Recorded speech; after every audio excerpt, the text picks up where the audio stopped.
Той, иначе може да го обвиняваме. Ама я да погледнем, когато обвиняваме Йона, дали може да обвиняваме примерно себе си, когато не отиваме в някои места, което не ни е угодно, нали така? Ама Бог не праща, ама ние не искаме. Даже и ние сме малко повече надхвърляме Йона. Сега, ако отвориме Матей 12 глава, 38 до 42 стих, сега ще задам въпроса и искам да ми отговорите.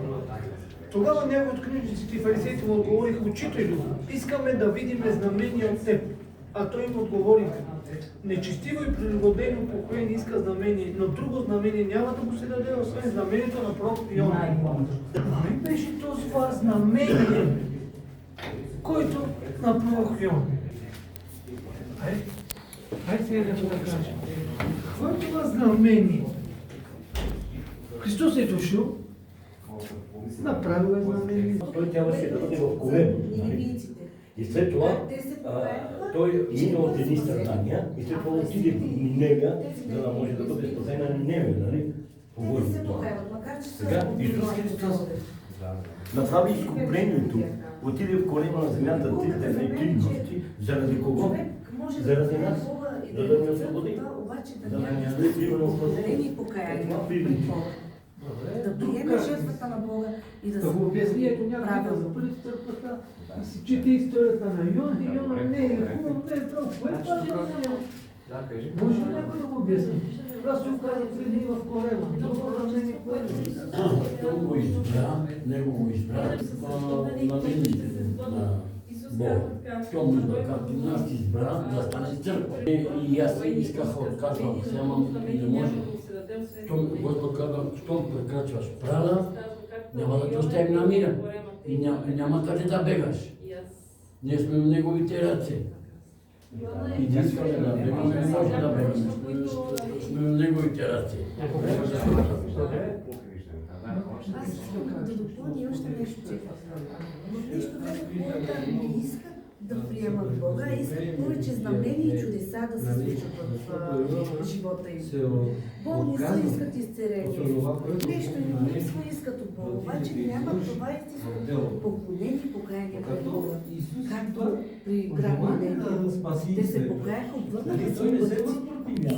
Бог ги пощади. Няма да гледам негативно сега в история, но той беше инструментът, който Бог избра да прогласи своята